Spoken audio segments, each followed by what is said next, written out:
င်္ဂလာပါပြည်သူ့တန်သတင်းဌာနရဲ့2026ခုနှစ်ဩဂတ်လ15ရက်နေ့သတင်းတွေကိုတင်ဆက်ပေးသွားမှာဖြစ်ပါတယ်ဒီကနေ့တင်ဆက်ပေးမှာကတော့ဘင်္ဂလားဒေ့ရှ်နိုင်ငံကနေမြန်မာနိုင်ငံကိုပြန်ပို့မဲ့ဒုက္ခသည်8သိန်းကျော်စီးရင်တဲ့ကနေလူ3သိန်းကျော်သာမြန်မာနိုင်ငံထဲမှာနေထိုင်ခဲ့တဲ့အထောက်အထားတွေရှိတယ်လို့အာဏာသိမ်းစစ်အစိုးရကထုတ်ပြန်တဲ့သတင်းပဲဖြစ်ပါတယ်ခင်ဗျာဘင်္ဂလားဒေ့ရှ်နိုင်ငံကနေမြန်မာနိုင်ငံကိုပြန်ပို့မဲ့ဒုက္ခသည်8သိန်းကျော်စီးရင်တဲ့ကနေလူ3သိန်းကျော်သာမြန်မာနိုင်ငံမှာနေထိုင်ခဲ့တဲ့အထောက်အထားတွေရရှိတယ်လို့အာဏာသိမ်းစစ်အစိုးရကထုတ်ပြန်တဲ့အထက်ရခိုင်ပြည်နယ်မြို့နယ်3မြို့နယ်မှာ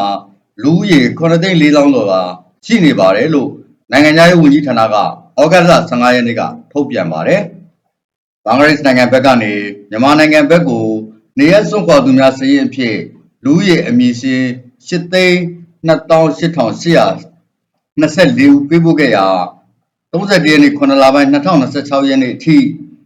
အမည်စရင်4,26,545ဦးအားစစ်စစ်ခဲ့ပြီးဖြစ်တယ်လို့ဖော်ပြပါရှိပါတယ်။အမည်စရင်တွေကိုစစ်စစ်ခဲ့ရမှာရခိုင်ပြည်နယ်ထဲမှာနေထိုင်ခဲ့ကြောင်းအထောက်အထားတွေရှိတဲ့သူ3,8,998ဦး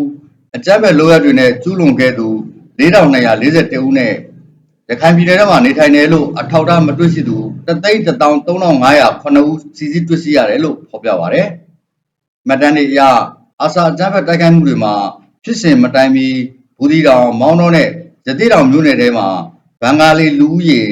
9သိန်း4သောင်းကျော်ရှိခဲ့တယ်လို့ထုတ်ပြန်ချက်မှာဖော်ပြပါရှိပါတယ်။ဖြစ်စဉ်ဖြစ်ပွားပြီးတဲ့နောက်ဘင်္ဂါလီလူဦးရေ2သိန်းကျော်ကြံစည်နေထိုင်လက်ရှိနေတာကြောင့်ဘင်္ဂါလီလူဦးရေ9သိန်း4သောင်းကျော်ဟာ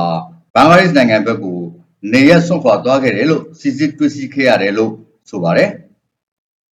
ရခိုင်ပြည်နယ်မြောက်ပိုင်းကနေနေရစွန့်ခွာသူတွေနဲ့ပတ်သက်တဲ့အဖြစ်မှန်မှာ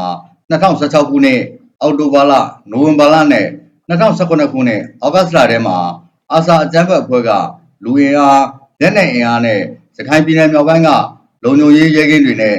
ရဲတပ်ရင်းတွေကိုတပြိုင်နက်တိုက်ခိုက်မှုတွေထပ်တိုးတိုက်ခိုက်မှုတွေလုပ်နေတာမကအစိုးရဝန်ထမ်းတွေ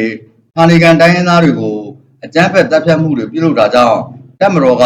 အကြမ်းဖက်နှိမ်နင်းမှုစစ်ဆေးရေးနဲ့တုံ့ပြန်ဆောင်ရွက်ခဲ့ရတယ်လို့ထုတ်ပြန်ချက်မှာဆိုပါတယ်။အာဆာအကြမ်းဖက်အဖွဲ့ကချိန်ချောက်တိုက်ခိုက်လို့ဌာနေခံတိုင်းရင်းသားတွေဟာအခြားမြို့ရွာတွေကိုထွက်ပြေးကြပြီးဘင်္ဂါလီအမြောက်အများဟာဘင်္ဂလားဒေ့ရှ်နိုင်ငံထဲကိုအတီးတီးနေရစွန့်ခွာသွားခဲ့တာလည်းဖြစ်ပါတယ်ခင်ဗျာ။ပြည်သူ့တန်သတင်းဌာနကို